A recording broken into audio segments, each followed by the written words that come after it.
ñoo ngi ak El Hadj Diop sama dëkkandoo dalal jàmm ci plateau Salimto. Merci beaucoup pour invitation bi salaamaaleykum di leen nuyu di nuyu aussi seeni téléspectateurs.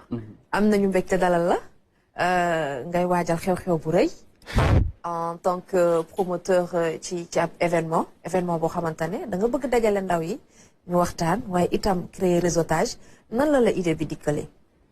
Alors d'abord pour peut-être poser le format ci li ñuy woowee les Akatalks. Voilà ñu ngi ko commencé depuis l'année dernière. C'est bien de préciser parce que xam nga ñun anglophone yi dañoo waane tam ñu toog naan ay AKA.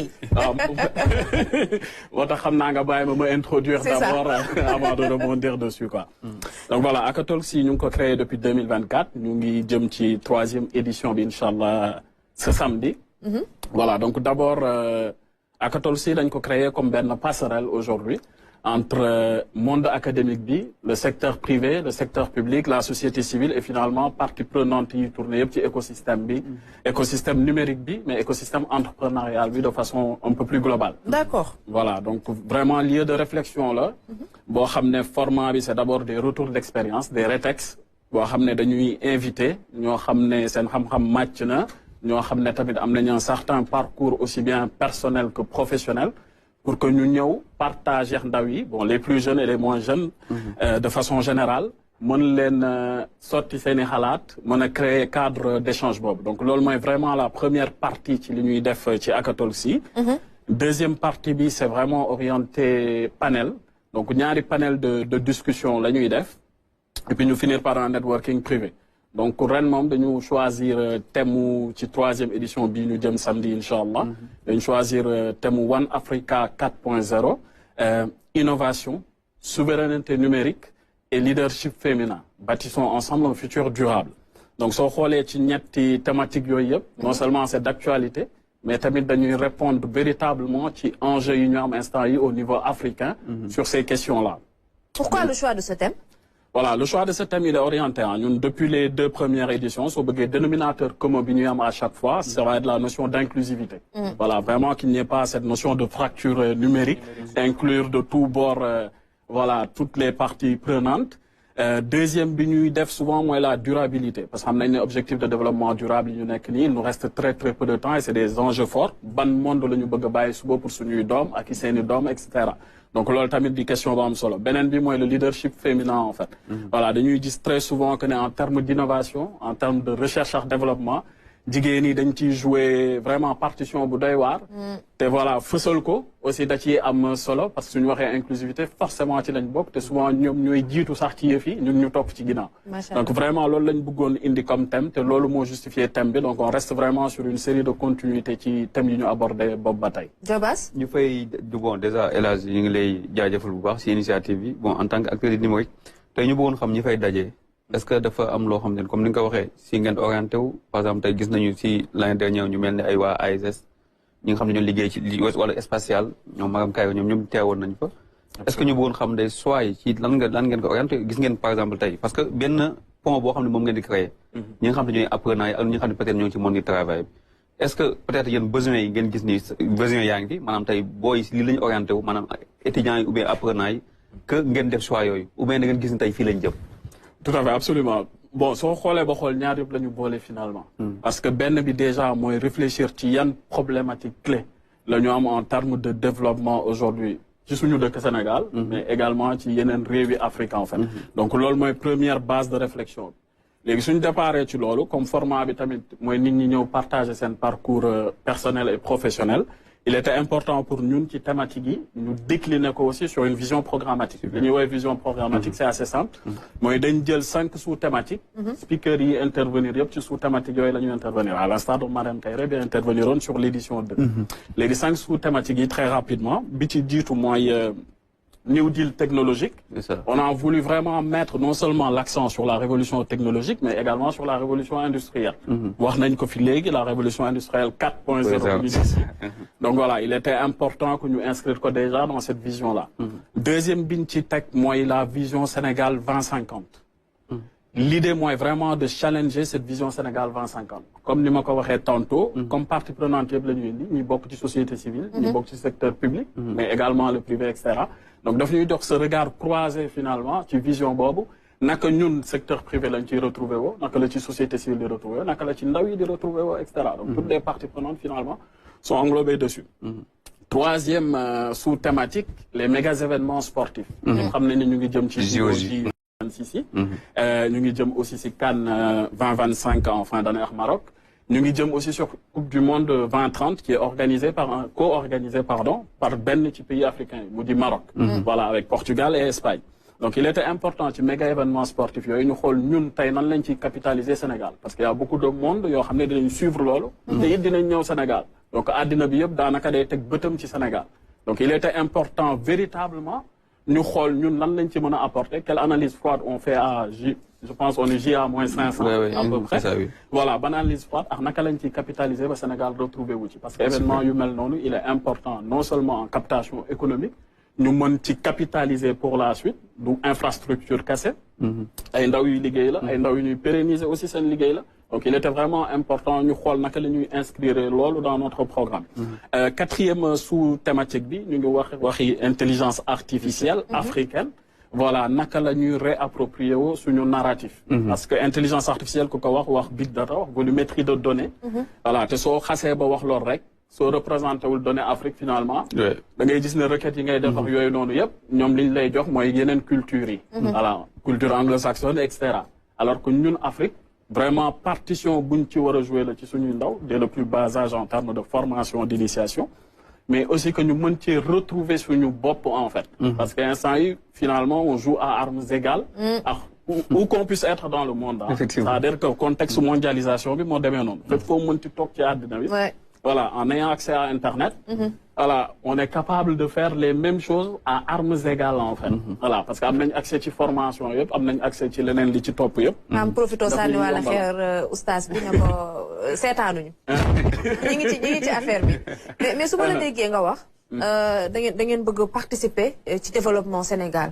moo xam ci New Deal technologique bi moo xam ci horizon 2050 bi nga xamante ne ñu ngi koy proposé moo xam ci jeux yi nga xamante ne ñu ngi koy waajal est-ce que loolu yëpp ànd ngeen ci ak nguur sachant que quand même état am na possibilité yoo xamante ne moom rek moo leen ko mën a appuyer. Ah, absolument très bonne question hein? Parce que comme ni ma ko doon waxee il était important pour ñun déjà de les intégrer en fait. L'idée de challenger, ça part déjà qui nous a amené challenger. Et pour la bonne raison que nous devons inviter tous les démembrements de l'État, en commençant d'abord par la présidence, la privature, les différents ministères, les agences gouvernementales. Donc, in fine, tous les démembrements de l'État. Sur les précédentes éditions, ils ont toujours été représentés, les directions étaient présentes. On a eu dernièrement le conseil technique d'ailleurs de la primature, qui est venu faire un talk en fait voilà, sur les objectifs de développement durable, etc. Donc, pour one, l'État est vraiment représenté. Et à titre d'information, le New Deal technologique va être en termes de talk, animé par le directeur de l'économie numérique du ministère.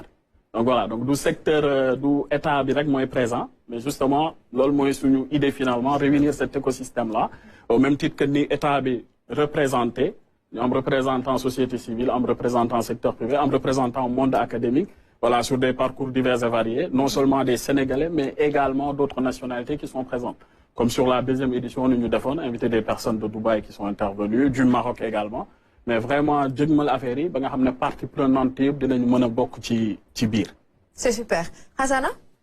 Déjà féliciter quoi parce que c'est très important de mettre en avant les capacités des Sénégalais pour mener une vision globale. Au-delà de l'aspect Sénégal, mais de l'aspect Afrique, l'aspect mondial. Maintenant, est-ce qu'il y a un accompagnement pour encadrer?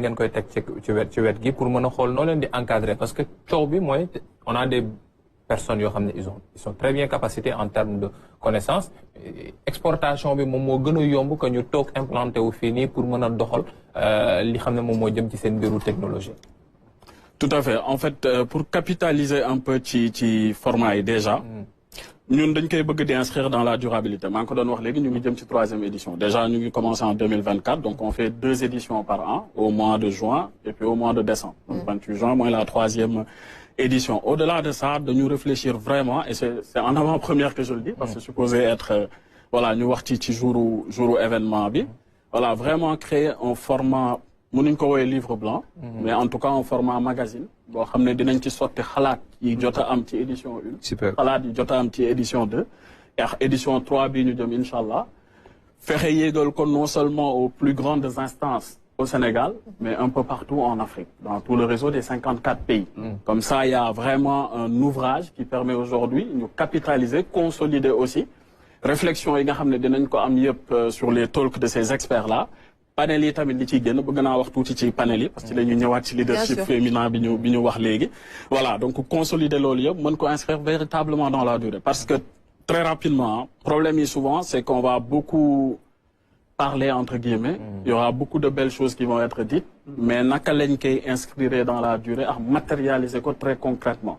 Donc ñun nag ci loolu la ñu bëggoon liggéey am na vraiment un volet pragmatique ci édition bi ñuy def mu bañ a yem un cadre d'échange boo xam ne nit ñi vraiment ils trouvent le format hyper intéressant ils vont beaucoup capitaliser créer du réseautage am ci jàngat bu bari mais nuñ koy inscrire ba ndaw yi mën cee am liggéey ba ñeneen yi mën cee gis tamit seen bopp da ci am solo ko. c'est important avant juste ngay ñëw ci panel bi. bëggoon naa xam ndax yéen a ngi bàyyi xel tamit ñi nga xamante ne ñoo ngànk secteur informel bi doon effectif bu bari ci économie sénégalaise te malheureusement souvent genre événement yooyu dañ leen ciy fàtte. Très bien, c'est une très bonne question. Bon, déjà, format inclusivité, bi ma tàmbalee, voilà, inclusivité bi mooy maanaam ñëpp ñi nga xamante ne de tout bord ñu mën leen introduire ci affaire bi ñu mën cee gis seen bopp. C'est par exemple à l'instar de magazine bi ñuy def nii, l'innovation qu'il y a à l'intérieur, c'est permettre vraiment que mu accessible aussi dans les langues vernaculaires. Voilà, c'est-à-dire on a mis en place un système qui permet aujourd'hui, par simple scan, nit ki mën a déglu le podcast en wolof, en anglais ou en français. Donc déjà, nous allons faire sauter la barrière de la langue. D'accord. Voilà. Et au-delà de ça, avec ce système de scan toujours, il y a possibilité de dem seetaani ci vidéo bi, dem xooli profil LinkedIn ki nga xamante ne moom ki, désolé de citer une marque.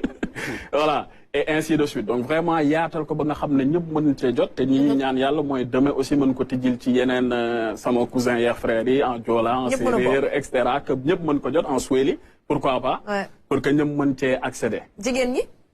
jigéen ñi bien sûr. ñoom ñoo nekk en première ligne. te innovation aussi bi ñu bëggoon def c'est qu'on a des panels quasiment à 80% féminins ci ñaari panels yëpp. Il y a un panel qui est orienté ci leadership féminin. On va discuter vraiment sur le leadership féminin, en fait. Comment briser aujourd'hui ce plafond de verre, en fait. Et puis, deuxième panel, bi mu ngi orienté sur le positionnement de l'Afrique sur l'échiquier mondial. Donc, foofu noonu dinañ waxtaane question yi jëm ci wàllu gouvernance, question yi jëm ci wàllu paix, sécurité, maa ngi dégg léegi ngeen ciy wax. Donc, justement, loolu dinañ ko waxtaanee ci Akatul si, mais également question économie et communication. Donc, loolu mooy deuxième panel bi ñuy def avant le networking privé, Inch'Allah. ma bàyyi la nga rappeler ñu juste date bi. Donc, date bi muy samedi 28 juin bi ñu jëm la Inch'Allah. Donc, à partir de 15h au cinéma Sea Plaza. Léegi ku ci bëgg a inscrire aussi mën nga dem voilà sur nos différentes pages de réseaux sociaux ou voilà sur le site officiel d'inscription en tapant simplement Akasa ci moteur de recherche on le retrouve facilement donc avec 2 A à la fin AKA 2S 2A. mi ngi défilé tout à l'heure donc ci écran bi et puis on vous souhaite plein succès ci événement bi ma bàyyi la nga tàggatoo. Merci beaucoup pour l'invitation. Bon, on a eu un peu de mal avec Joe Bass parce que nous appelé des croisés, mais merci beaucoup pour la patience. Voilà, et puis peut-être d'inviter ces téléspectateurs au-delà des remerciements, et puis peut-être un clin d'œil aux équipes Akasa. Instant imam. Voilà. On est sur la dernière ligne droite, c'est difficile, mais voilà, le jeu en vaut la chandelle, en fait, comme on dit. Absolument. Voilà, merci beaucoup pour cette invitation et très bonne continuation. Merci El Hadji Diop. Alors mbokk yi dama leen di dégtal nag léegi